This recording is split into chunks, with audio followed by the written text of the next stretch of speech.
Welcome to BODS Mayhem, our live podcast. It's Friday. And with me on today's episode is TB Monstrosity, aka Tracy Bird, from A Gathering of None, Blitzkid, and I hope I pronounced this new band's name correct. Dragnun? Is that correct? Dragnun, yeah. That's what I thought. And also want to thank each and every single person who's out there listening and watching, and the ones who come back and check out the stream. So come on, folks, get in here. If you have any questions for TB, I'm sure he'll gladly answer these questions for you. So if not, if you watch the replay of this, put them in the chat, or not in the chat, but put them in the comments, and I'm sure I'll relay these to TB. So, man, how's it going? How you doing? I'm doing well, man. I'm doing well. A little sleep deprived this week because we got a new puppy, as you know. So he's requiring a lot of attention. But other than that, man, things are good. It's finally stopped raining. It's been raining here for like a week here in Southwest Virginia, West Virginia. I say that it's probably gonna rain again. But I'm doing that thing where I talk about the weather at the beginning of podcasts. I apologize. I've done that once on Loki's show too, and I feel like he was calling me out on it. Like, man, some people, they get on here and they start talking about the weather, and I'm like, oh no. but no, I'm doing great, man. We've lots of irons in the fire, despite the world seemingly falling apart again. But that's another conversation entirely. But no, yeah, keep it busy, man. I've been doing a lot of guest work lately for a lot of bands. I'm doing some stuff for Evelyn's Casket. I'm going to be doing a vocal guest spot on a project that is yet unnamed from Chad, who used to play in a band called Ashes of October that I've been friends with for years.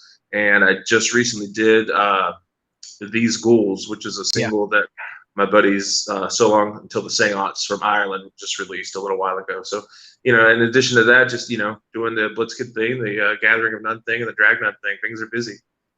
Yeah, that's what he's definitely going to talk about was the So Long Until the Seance. Definitely for sure about that and everything else. But you think this round of COVID, if we do go back on lockdown for musicians and just everybody in general, do you think this could be kind of the, not nail in the coffin, but a tremendous, huge setback?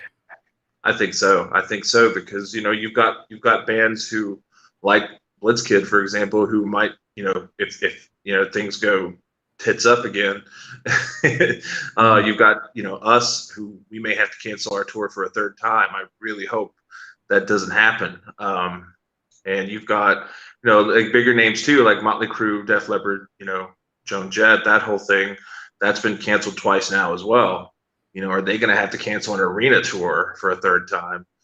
Stuff like that. I know the Megadeth Lamb of God tour is going on right now, and I'm wondering how many dates they're going to get in before they might have to pull that. So it's an uncertain time, man. I don't. Unfortunately, I'm not to be like doom and gloom or anything like that, but I don't see this stuff getting sorted out or pulled back together into some sort of normalcy for like another year and a half, maybe. Yeah, I hope I'm wrong. I really hope I'm wrong, but Corey Taylor just came down with COVID, and he posted a video about it. So nobody's Bruce Dickinson as well. Yeah, I want to thank everybody that's out there listening, and see you guys out there right now. So thank you all so much. If you have any questions for TV, just post them in the comment section. They should pop up here, and he should see these. If not, I'll relay these to him. So shoot me some questions, guys. I'm ready to answer anything. So a Gathering of None, you guys have the vinyls. They're out right now. Are they still any left, or are they all sold out completely? We like I said, we got some of the overrun that Mike from Coffin Curse generously sent to us because his costs were covered, and we've sold a few of them, but we've got a few left as well. We probably have, I don't know, right around 30 copies left. So nice. Yeah. There you go, folks. And I'm a collector of stuff like that. Gatheringnone.bigcartel.com. That's where you can pick that up, guys. I'm sorry to cut you off, man. Go ahead. No, that's totally fine. You got to promote. I've got a record player and I play every now and again, but just a lot of people love that vinyl sound. I'm just a MP3 CD guy. That's just me. Well, I think as far as I think everybody that collects vinyl would probably admit that they also have those vinyl records on their phones or on their, you know, portable device of choice that they listen to stuff on, or their MP3 player or what have you. I don't know. Did people even use like iPods and stuff anymore? I don't really think so.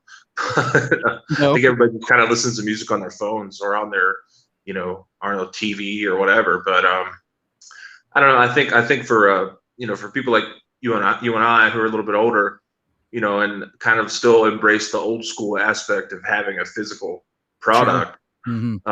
I think and there's more of us out there. There's a lot of people, that still love the physical product and the collectability of having a physical product.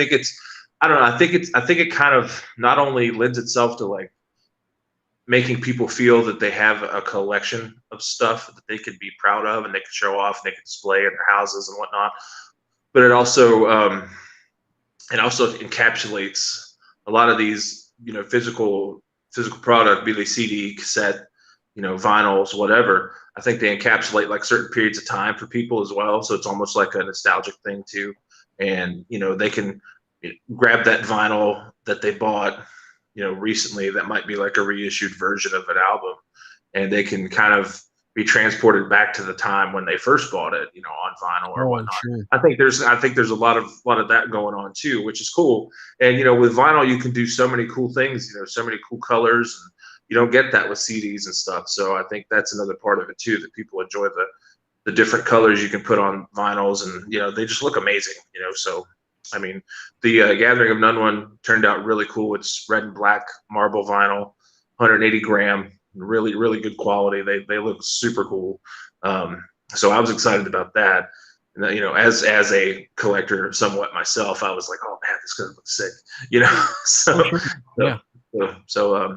and the Blitzkid vinyls too. Like the All Hallows streams that we put out. We put out the color variants of the yellow and blue and the yellow and pink, and dude, those sold out in like 9 minutes. So See, not it was either 9 or 11 minutes, something like that. It was something crazy. 150 copies, like in bam, just gone. People were like, dude, I was checking out, and like by the time I got to checkout, they were sold yeah. out. Yeah. Yeah. So that It amazes me on how much, like I've told you many a times, that you guys have made a huge impact as Blitzkid, and it's kind of like it blows my mind when I hear stories like that. That I it's mean, crazy, it's like Metallica. When I go try to buy one of these Metallica posters, right? off this new stuff, it's sold out. Like as soon as you hit go, you're there and it's done. I'm going, what the I fuck? know, I I just know, like how? I know. It's crazy. I think nowadays, people are so into the aspect of just collecting like limited edition stuff from bands and stuff like that. They'll set their reminders on their phones or on their friggin' alarm clocks or whatever, just Yeah. just so they can grab it. um and I've done it too. Like I set my alarm, an alarm on my phone the day that the Anthrax Among the Living graphic novel went live for the Mhm. pre-order, and promptly decided against it when I saw the price tag. But I Oh was yeah. on the site. I was ready to pop for it. And then I saw how much it was for like the super deluxe edition, as it were. And I was like, no. So, but yeah, it's funny. It's funny to me. Speaking of vinyls, like I have a bunch, but most of what I have is bands that I'm in. So that's kind of cool. Most of my vinyl collection are bands that I'm in, and it was cool for us with the Gathering of None, with the Give Up the Ghost EP, that this is the first vinyl that we've gotten to do. So we've been around for 8 years now, and it's first time for us. So that was kind of a neat feather in our cap, so to speak. So I don't know if you see this, but there's already two comments in the chat here. Okay. GQ says TV, you freaking beat you mute, and I don't know if this is the same person or not. It says beautiful bastards. Georgie Q. Hey, I've been working out. Oh, that's all. That's old George from down. George is an old friend of mine he was from here. Now I don't know where exactly he's living now. Tennessee area maybe, but sorry if I'm wrong, George. But yeah, George used to play local shows with Blitzkid here at the Rec Center. when we were doing like, just mainly local and like regional shows. George's band, Better Off Dreaming, used to play with us all the time. So I've known George for a while. Anything coming up shortly, possibly with a Gathering of None? I mean, I know you just put this vinyl out. I know the album's been out for somewhat, but are you guys working on anything possibly coming up? Maybe. Well, being a good Southern gentleman like myself, you'll appreciate this phrase. Good Lord willing, and the creek don't rise. we we have a show scheduled for September 18th, which is actually our drummer Chris's birthday too. So it's called Noise Fest Rock for Recovery, Right. and it's going to be held in Pipestone, West Virginia, at the event center there.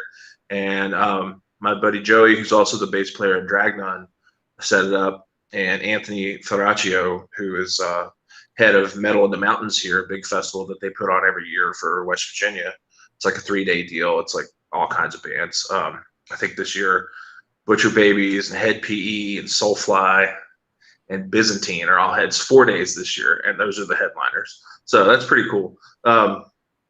He puts that together, and it's his event center. So he kind of graciously donated it to Joey to do the Rock for Recovery event. And what's going to happen is there's going to be Recovery Point in Princeton, where Joey works as a counselor and as a peer counselor and everything, and an addiction recovery specialist. They're going to be on hand to talk to anybody, to hand out literature and stuff. So it's really a positive thing. It's going to be an event that's going to benefit recovery efforts in the state of West Virginia, because the opioid epidemic out here is kind of out of control, and we're really proud to be part of it, because I think it's going to be really positive. And for nothing else, man, it's just be a great day of music, and for people to feel like they're not alone in what they're going through. So that's kind of cool. Like I said, hopefully that happens.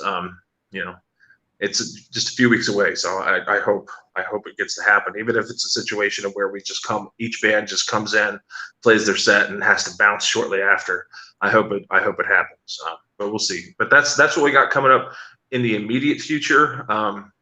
We are fine tuning several songs for a new album eventually. We're just kind of taking our time right now, just kind of weeding through everybody's material that we've gotten, and fine tuning the songs that we feel are album worthy right now. And we'll probably start recording that probably sometime in beginning of 2022, maybe the spring or something. I don't want to give an exact date or an exact time, because with us, everybody's always so busy and schedules have to be so closely coordinated. Yeah, it's kind of tricky to say, oh well, we'll do it here, and then like, well, I can't, because everybody's got really really good jobs, and families and all that stuff. So we have to, and everybody's so spread out too. So it's one of those things where we just kind of, when we can find the time, we will. But right now, we're just kind of throwing demos back and forth to one another. And the cool thing about it is this is the first record that we're going to do where all 5 of us have written songs for it. So it's going to be really cool. We always try to be very collaborative in Gathering of None. Early on it was mainly just my songs, but I'm like, there's so many talented guys in that band. Ken's a monster bass player, great songwriter. Chris is a monster songwriter / great drummer / great acoustic guitar player / great arranger. Justin's a great producer, songwriter, singer. Jeff's a great songwriter, singer.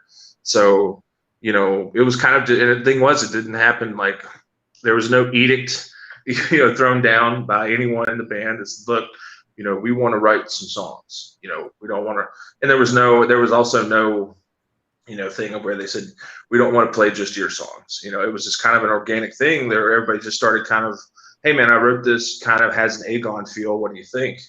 And so then, it became, everyone was writing songs for the band, and we didn't plan it that way, but I certainly don't mind it, because, to be perfectly honest with you, it takes the pressure off of me having to write, and I didn't have to write all the songs. It's just, right. Now it's, everybody's a little more comfortable, and we're more in tune with each other individually. So, everybody's just kind of, we have a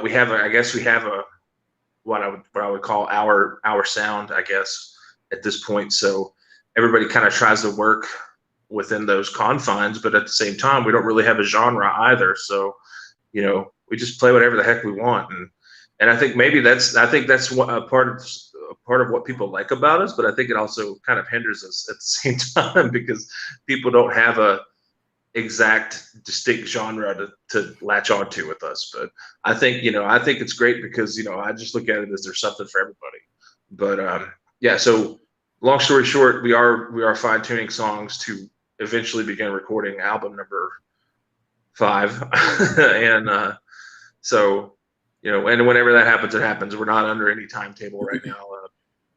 Justin has been doing a lot of producer work this year, so he's like, dude, the last thing I want to do right now is record another record. He was like, I'm good if we could just wait for a while. Let's fine tune the songs that we like, and we'll make them the best we can whenever we get around to it. So that's what's going on in the distant future of Gathering of None as well.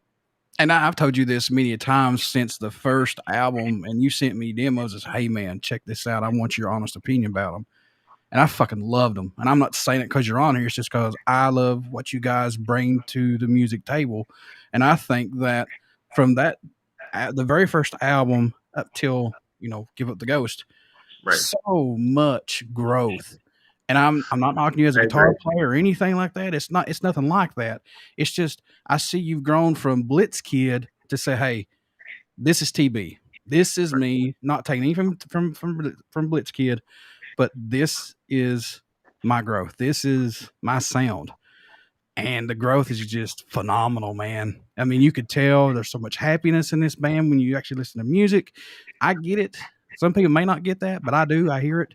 And it's cool to see you guys interact and so much happiness now. It's just, and then plus, you go back to the Blitzkid stuff. You're still happy with that. It's so cool how everything just revolves and comes right back full circle. I agree. I think one thing that makes the Gathering of None special is the fact that, when I started it, I just kind of, had that, well, I'm throwing the rule book out the window, kind of approach to it. And like I said, I think sometimes that helps or hinders us depending on the day. But I felt like, I have all these influences, and even now with, like I said, the 5 of us all writing songs, we all have such diverse influences. It doesn't make sense for us to be a band on paper. It really doesn't. But we all get along. We all work really well together, and the influence, we have there's just a seamless magic that happens when the 5 of us are working on a song together. And what starts out as something that might kind of be like, it's all right, but we could work on it and probably make it better. By the time we end up working on it, we're like, oh my god, that's like my favorite song on the album. That happened with One Last Grasp at Hope record. That happened with Break My Stride, because when I approached the guys with that demo initially, it was just kind of boring, just kind of one dimensional and kind of plodding, and then everybody added their own ingredients to the soup, so it were, and that by the time we finished that song and it was done, I was like, this is my favorite song on the album now. So it's kind of funny how we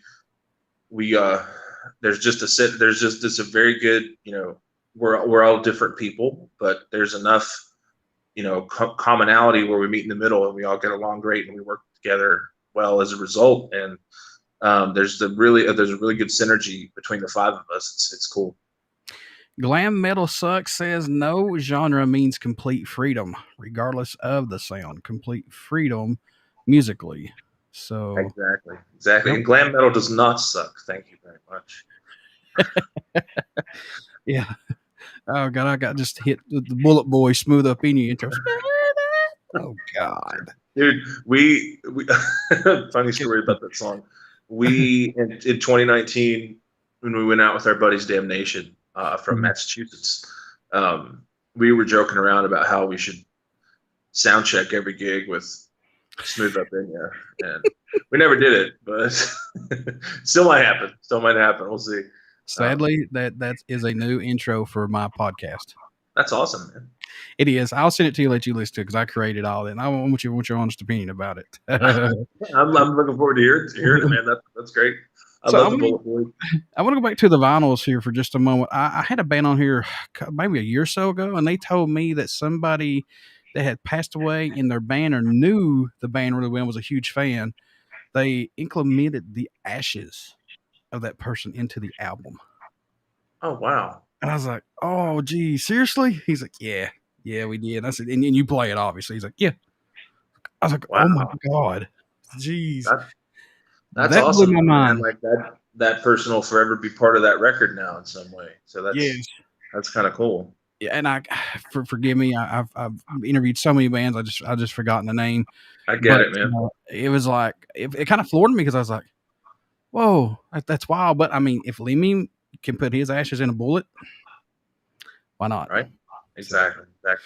Dude, and I feel you on the the names and faces kind of run together because at this point, especially with Blitzkid in the mix, we've been doing it now off and on since 1997. So for wow. 24 years. Yeah. Yeah. So I have people here locally in the Bluefield area that come up to me. They'll approach me like when I'm at like Walmart or at a gas station or something. And they're like, "Hey man, how are you, dude? How you been? Blah blah blah." And I'm like, "Good. How are you?" I don't. Sorry to anyone I've done that to, but it's just everything's kind of running together at this point. In my almost 45-year-old brain, as far as faces and people that I've met and stuff. But after a while, normally if they're talking to me for a minute, they'll kind of drop a hint or two in conversation as to who they are, and I'm like, oh right. but yeah, like a lot of times, man, I'm just like shaking hands, like, hey, how are you? Here's And awesome. Go ahead. I'm sorry. the last time that happened, in fact, was probably not even a couple of months ago. I was out somewhere, and this guy comes up, and he's just, this is the bowling alley. I was bowling, and Oh, me and my lady at the time were bowling, and this dude comes up and he's just talking to me for like, I don't know, probably a good 10 minutes. And and I'm never a jerk or anything. I'm like, dude, I know you sure. are. I'm never like that. I always give everybody time and talk to them, and I'm very appreciative when people do approach me because it means Blitzkid means something to us as and myself and Goolsby, but it means a lot to a lot of other people too. So I never like turn people away. I'll always make time for it because it's kind of afforded me the life that I have. So no complaints here. And but after a while, he just kind of walks away, and she looks at me. She's like, "You have no idea who that was, do you?" I was like, "No clue." So, sorry, dude, if you're watching or if you're listening. It happens, and I'm very proud to say that I did 2 tribute shows to you guys when I was doing online Oh, right. radio. Yeah, so that was really cool to do, and there was a ton of people that blew my mind who came in and listened and talked, and I was like, oh my God, It's crazy. this is its own beast, man. This is something It not to be is. messed with.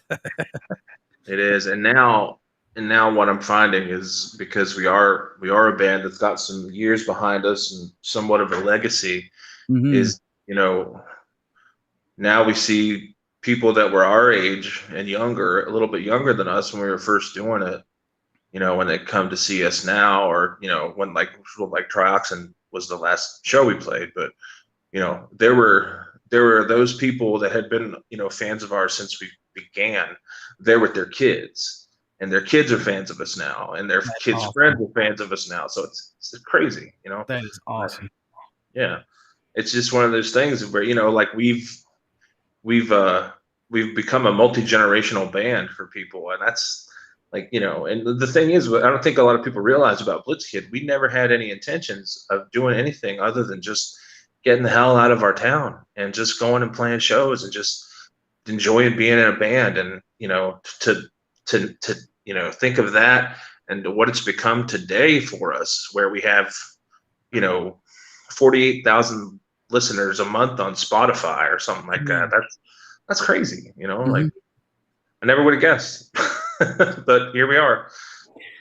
I want to get back to A Gathering of None, but I want to ask this last question about Blitzkid, though. Is there a song, man, that kind of floors you that everybody kind of gravitates to? Is there one song that you wouldn't expect anybody to gravitate to? Yeah, and it's been the same song since I wrote it. Pretty in the Casket. Oh, Like geez.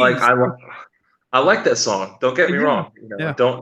don't come at me with your pitchforks and your fires, guys. I like that song, but when I first wrote that song, as far back as like 1998 or 97, whatever it was, I came to Goolsby and our drummer Stu at the time, and I said, "Man, I like this song." I said, "But I just feel like it's kind of repetitive, kind of boring."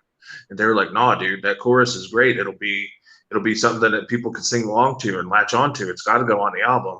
Because I wrote it to go on Terrifying Tales, which was our debut full length record. And I was like, I don't know, man. I was like, I don't know if I want to put this on the record. They're like, why? So I was like, I acquiesced and I said, okay, we'll throw it on there. And now, it's become one of the bright spots of the shows when we play that song.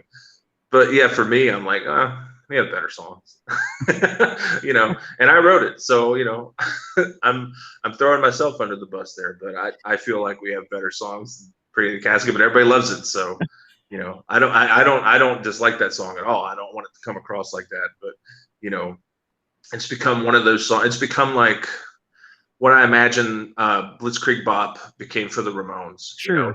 They probably hated that song by the time they stopped. Yeah. But they knew that they had to play it every night to keep their fans happy. And, and that's kind of where we're at too. We've been around long enough to know like what songs are going to, pop the crowd, so to speak, to use some wrestling terminology. Or, we know what songs are going to get us over.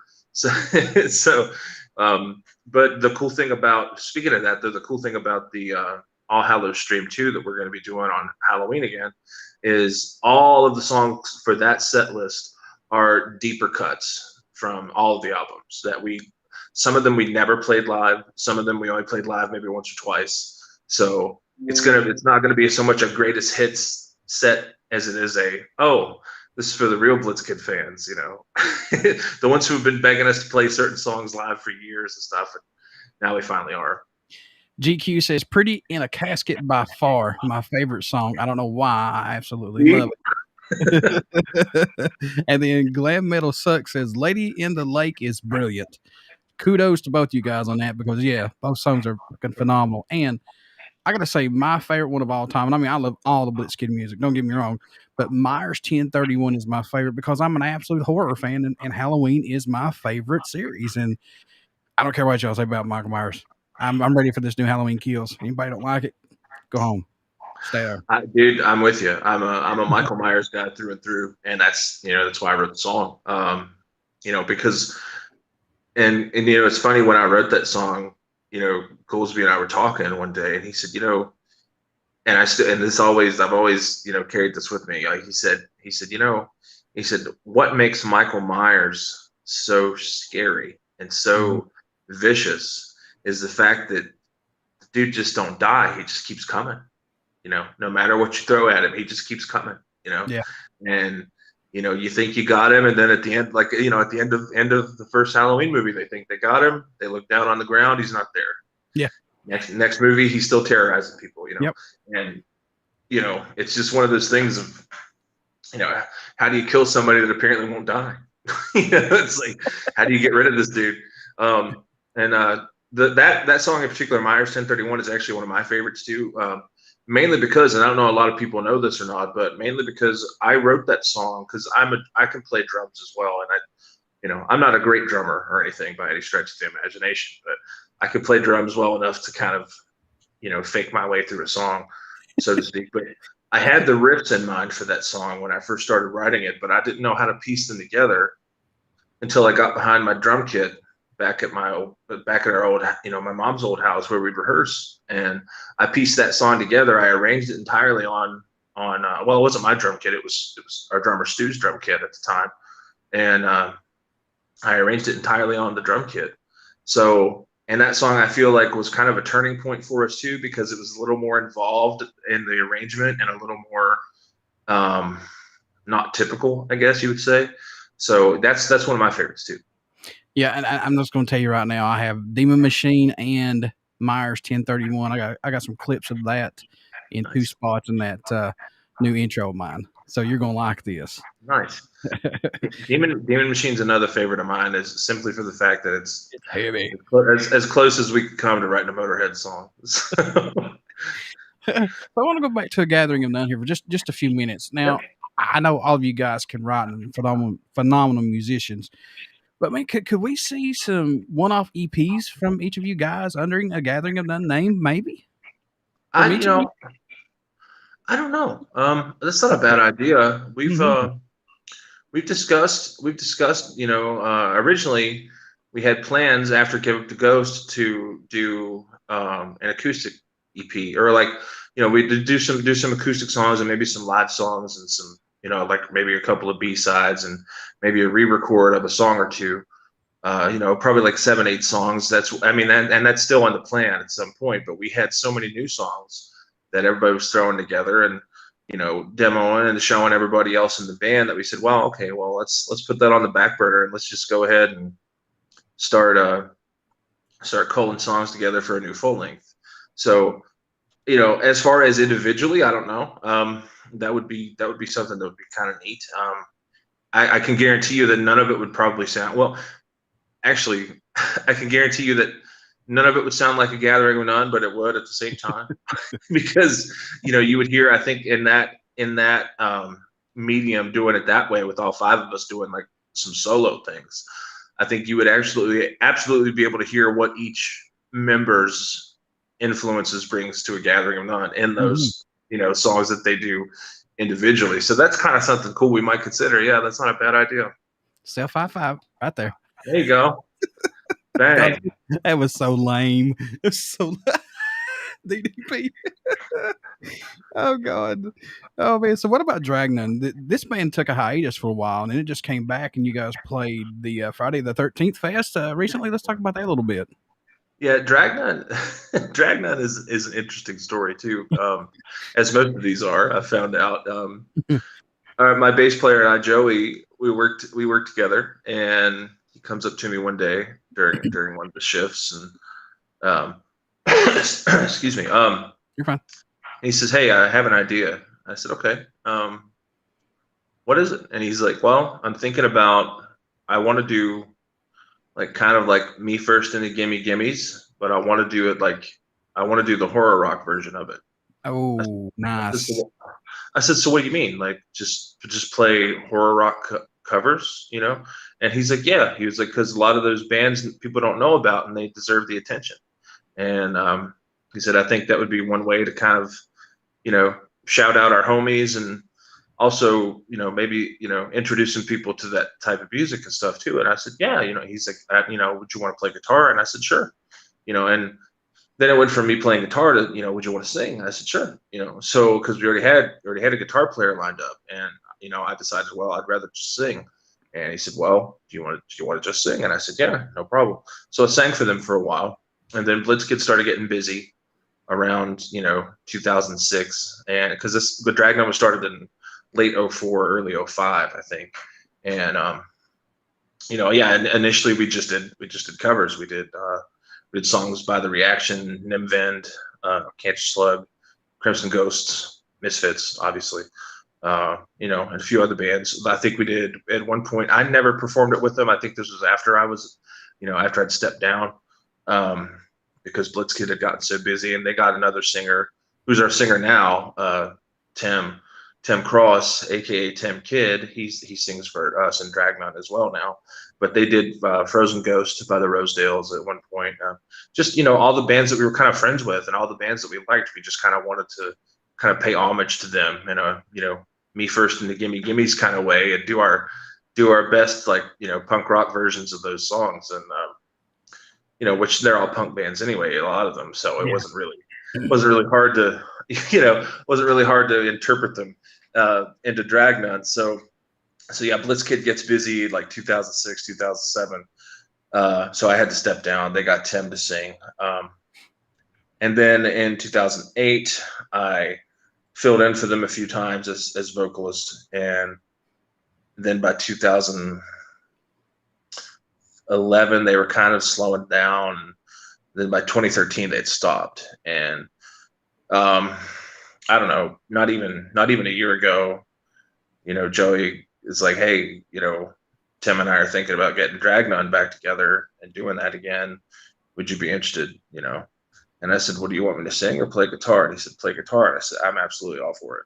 So as it stands right now, we're actually in the middle of recording our the first full length record for Dragnun. They did an EP a few years back called Out of the Casket, and that was just kind of a limited release. If you have one, count yourself lucky, because there are not that many floating around.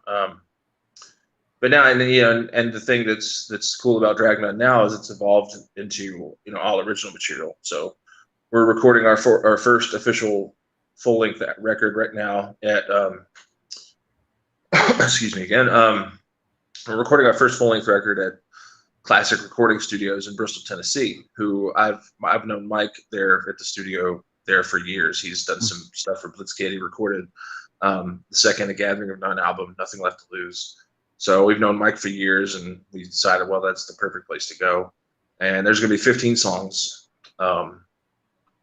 We are dropping the debut single for said Dragnun album in a couple of months. Not going to say when, but look for that soon. That's coming, and it's just fun, man. It's just it's 3-4 chord punk rock, and it's just simple, and it's high energy, and it's just fun. Yeah, and if anybody's not listened to Me First and the Gimme Gimmes, do yourself a favor and go check it out, because it's absolutely fun. It's fun. Oh man, good stuff. If you ever wanted to hear a punk rock version of a Dixie Chicks song, yeah, they're your guys. yeah, they blow my mind on some of the songs that they've done. That's crazy. The record where they did all the R&B covers. My God. Oh my God! I need to do Sloop John B, I think, is one of them. Yeah, and fucking R. Kelly. So crazy. When they can take a Beach Boys song and liven it up, which I love Sloop John B by the Beach Boys. Oh yeah. And they take it and put their twist on it, is like, yeah, it's perfect. They're talented dudes, man. And for a while, Chris Shiflett from Foo Fighters was in Me First and Gimme Gimmes. Yep. Yeah, he was. And I guess then the Foo Fighters blew up, and he's probably like, I don't have time for this anymore. We're on tour like 365 days a year. Me First? Who? What band? What? Who? I know. Yeah. I'm going to be making how much money per show with the Foo Fighters? Sorry, guys. I hope he don't do that. So, you've been guest vocaling on some new tracks here with some bands. Let's talk about that just a little bit, man. Yeah. Like I said at the beginning of the conversation, just keeping busy. Because Gathering of None's not recording right now. Blitzkid's not recording, aside from the All Hallows stream thing, and there's no shows being played except for recently with Dragnun. So a lot of times I get friends of mine who will just be like, hey, I got this song that I'd like for you to do a guest vocal or like some guest guitar stuff on. Can I send it to you? And if you like it, what do you think? And 9 times out of 10, I really end up liking it. And most recently, I did, as we said, did the These Ghouls track with So Long Until the Seance. Some buddies out of Ireland. Shout out to Mike Tipping. Or should I say, suck it, Tipping. Suck it. Suck it, Trebek. Yes, exactly. He'll get that. But so and that song was really cool because I feel like they have kind of they've kind of bridged the gap between that Murder Dolls meets kind of like sleaze LA metal and even some gothic rock type stuff. So they've got a nice diverse sound going on, and I really like the song. And I said, yeah, dude, what do you want me to do on this? He said, well, I'd like for you to sing the second verse and help me out on the choruses. I said, absolutely. So I did that. I'm going to be doing a song I can't divulge the name of for Evelyn's Casket. Going to be doing some vocals and possibly some guitar on that as well. I think that's coming out maybe sometime next month. I'm not exactly sure. You'd have to ask David.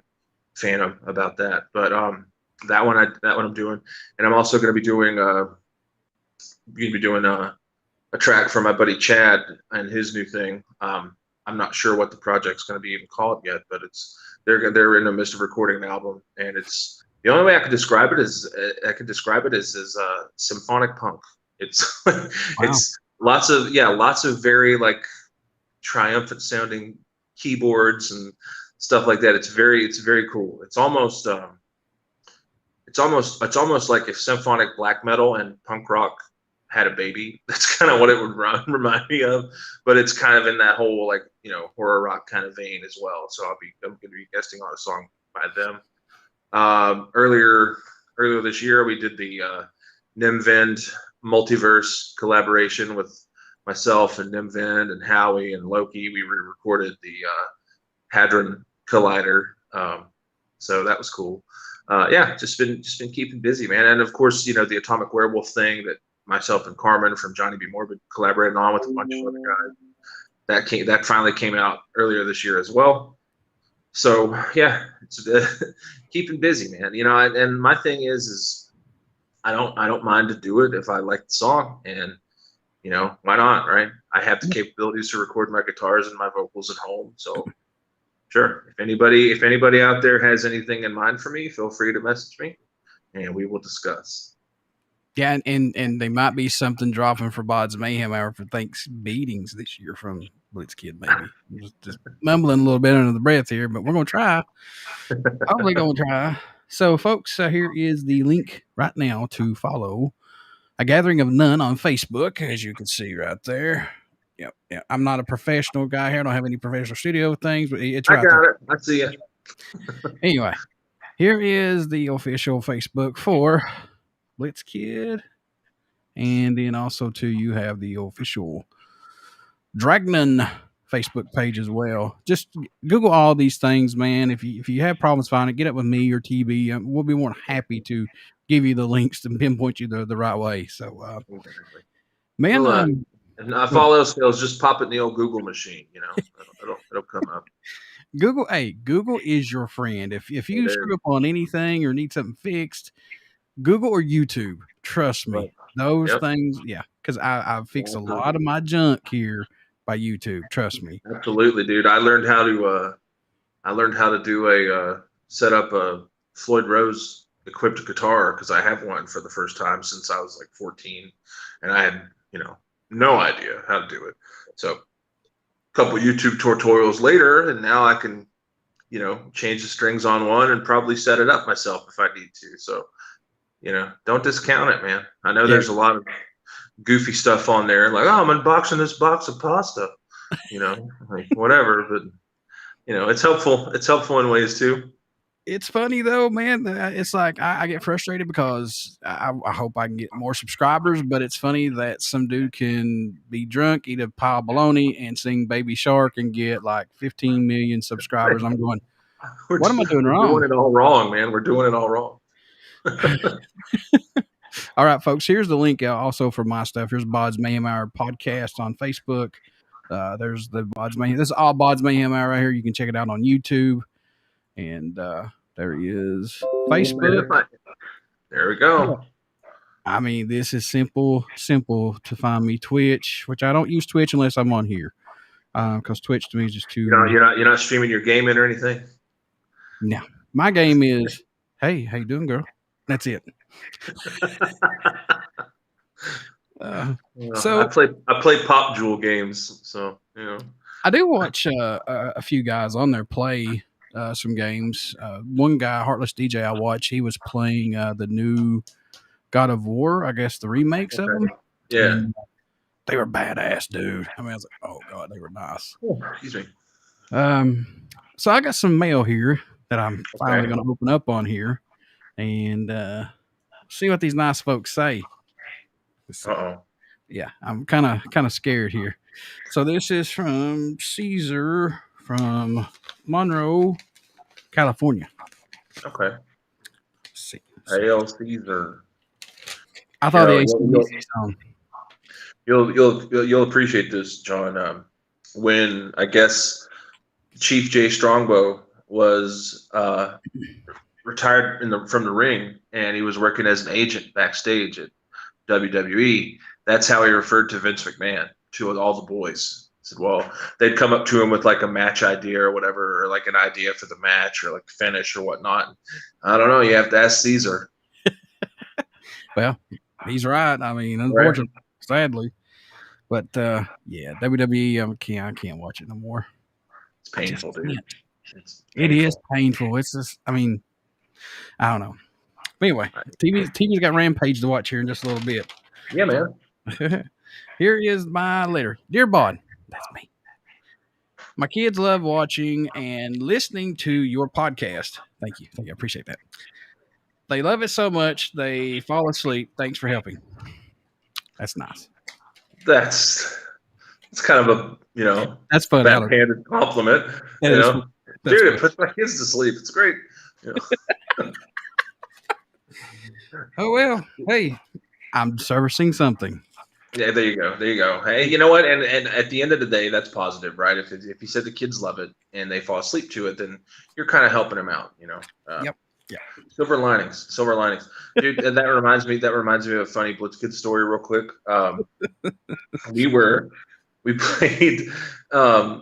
playing the Summer Breeze Festival in 2007 in Dinkelsville, Germany.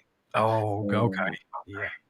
And so we get, and it's like full on like metal festival, right? Like I don't know how we got on that bill, but I was super stoked to be on it because we played at friggin' 1 p.m. in the afternoon, and there was already 40,000 people there. Wow. So yeah, great, just a sea of people, like yeah, I was nervous before we went on, and I think that's like the only time I've been, quote unquote, like actually nervous and not just kind of anxious and just kind of anticipating the show. I was actually nervous because I'm like, holy crap, this is the most people we've ever played for, but we did great. The crowd really seemed to like us. We had a lot of Blitzkid fans, luckily, like in the first like 4 or 5 rows up front. And so they knew the songs. And, I think we, again, to use some wrestling terminology, I think we got over with the hardcore metal guys there too.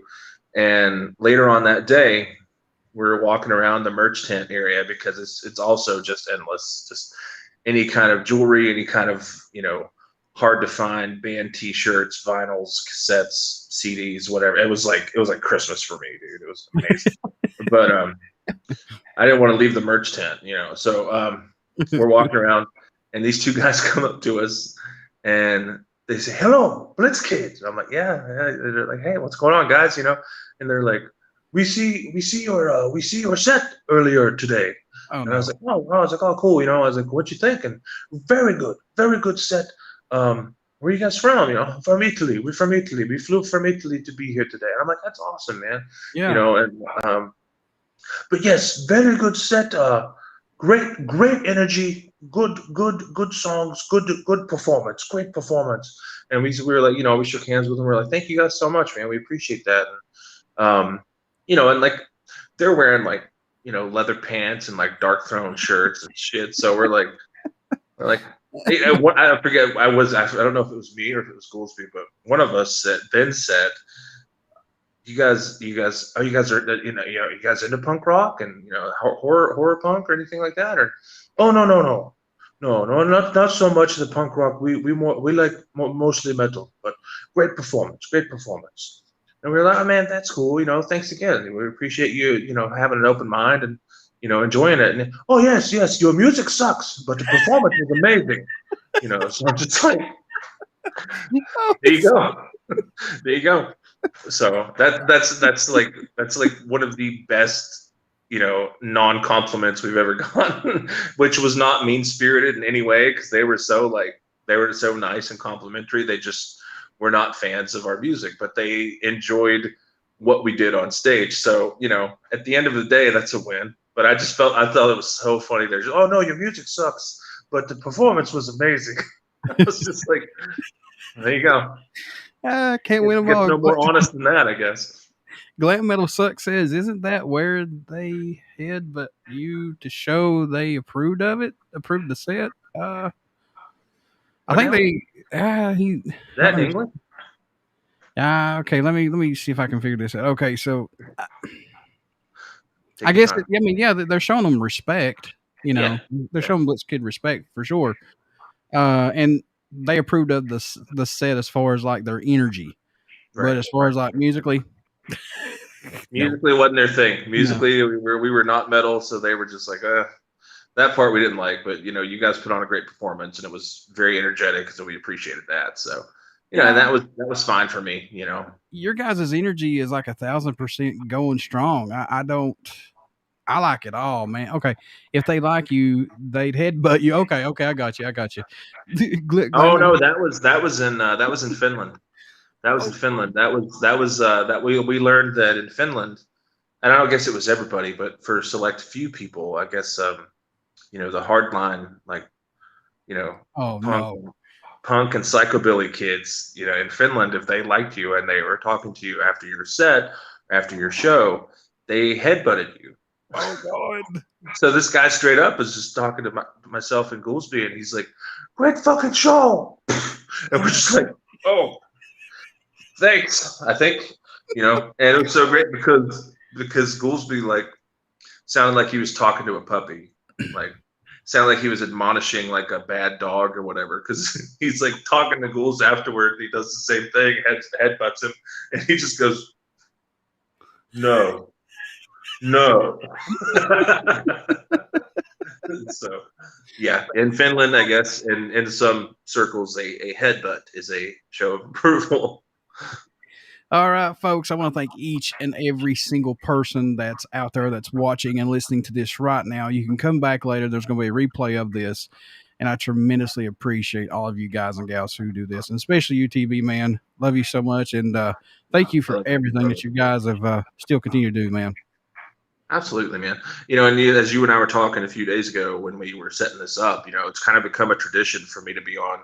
For me, or like some form of gathering of none to be on your show for like the last like 3-4 years. So, well, actually, since we started, since 2013, really. Yeah, ever since I started this podcast since 2012. I mean, you guys have been on here 11 years straight, just about. Either you or Argyle. You've been on here more than Argyle, but still, I'm keeping it alive. We the OGs. Folks, also don't forget to go buy your tickets for the All Hallows Stream 2 that's coming up. Absolutely. I think the last day to get it is November 21st. Is that correct? I believe so. And this year, what we're doing a little differently is, once you buy a ticket, whatever day you watch it on within that time frame, you have access to it for a full week. Whereas last time I think it was like 2 or 3, maybe like a day or 2. But we've made it available once you get a ticket, and if you stream it once, you can stream it however many times you want in the next 7 days from the time you watch it the first time. So that's going to be cool. And it's also going to be cool because it's not only us this year, it's actually Blitzkid, the Revving Midnight, and Crypt Keeper 5 as well. So it's a triple bill. Mr. Johnny Ott and the Revving Johnny Midnight. Ott. The Crypt Keeper 5. I love that man. Another great, phenomenal band that don't get enough respect to that, I don't think. So the fact that Crypt Keeper 5 are not huge and touring stadiums and selling millions of records is one of the great injustices of rock and roll. Yes, sir. And TV's right. You can actually stream this from October, Halloween, through November 5th. November 5th, yeah. So not quite the 21st. We were a little off there, but yeah, my bad. Oh, that's okay. I didn't quite know when either. So, all right, folks, I will try to be at Newport, Kentucky, to watch Blitzkid if all this goes down. I'm trying to hopefully get me some tickets and see what's available. But TV, as always, man, you're always welcome back on here. Your family, you know that. Absolutely, I like it likewise, brother. And if I may, guys, I want to shout out my man Jay Marsh here, because the Bodfather, as it were.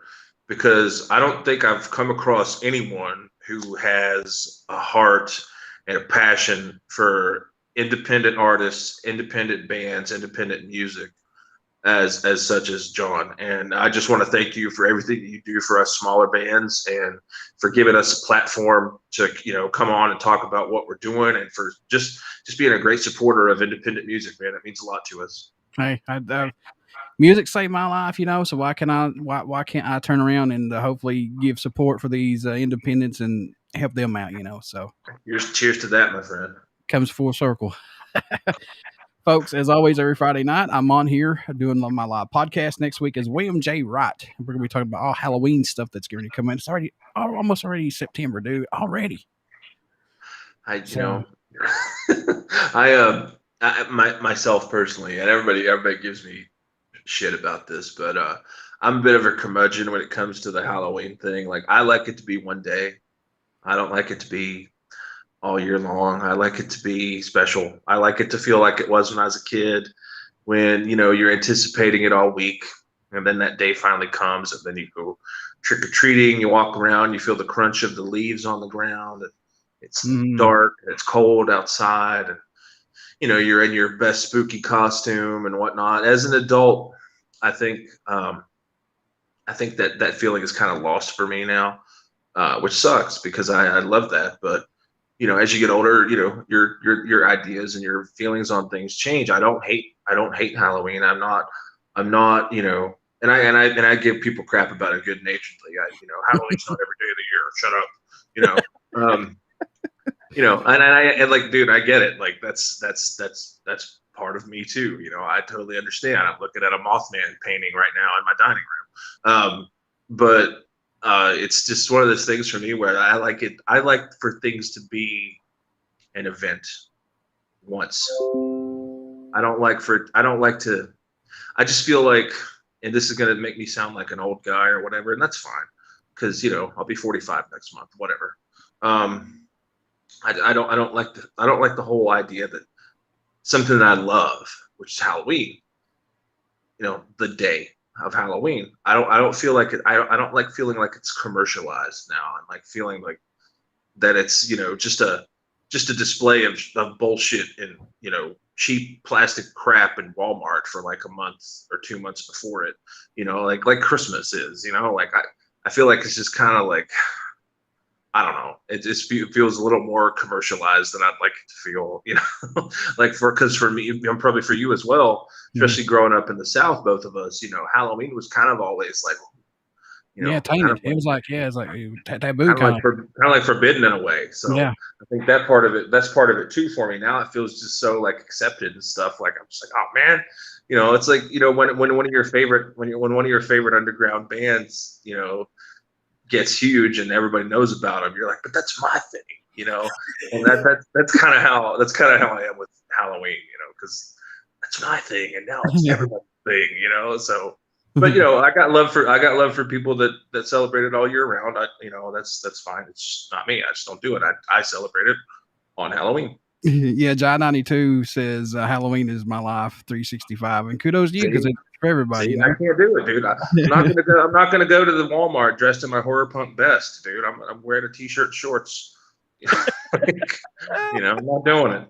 And then GQ more says, power to those of you who can. I just can't. GQ says to me that was supposed to be claps. Laugh out loud. I got you, GQ. No problem. And for me, man, Halloween don't really sink in, and I love Halloween all year round, but it don't really sink in until AMC Fear Fest kicks in. That's when it starts. Yeah, I agree. Around like in the end of August, like 1st of September is when I kind of start, going, you start to feel that itch coming up.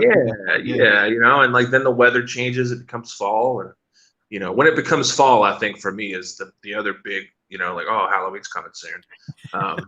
So, and hopefully like last year we all got together with some friends and we watched the All Hallows stream together. We got together at Chris's house, and my Aegon drummer, also, Blitzkid drummer as well, from time to time. We got together at his house, and we just had a large group of friends, and we just watched All Hallows stream together, and had drinks and food, and it was cool. And I hope we get to do that again this year. So it'll be even cooler this year because it's 3 bands instead of just Blitzkid. So it'll be nice. I hope we get to do that again. All right, folks. As always, I will see you next Friday, and please get out and support BODS Mayhem, our Facebook page and our YouTube page, specifically the YouTube, because we need that to crank up, folks. Give me some subscribers, and always please also help out Gathering None, Blitzkid, and Dragnun, everything that TB is associated with, and please help us all out. So thanks everybody, and thank you TB for being on here as always. Dude, thank you so much, man. It's always a pleasure, and I love all you guys. Thank you for your support over the years with Blitzkid and with the Gathering on, and now with Dragnun as well. It really means a lot, and I wouldn't be doing any of this if it wasn't for you guys. So, thank you. I mean, I'd be doing it, but probably not to the degree that I've been able afforded to. So, thank you guys so much.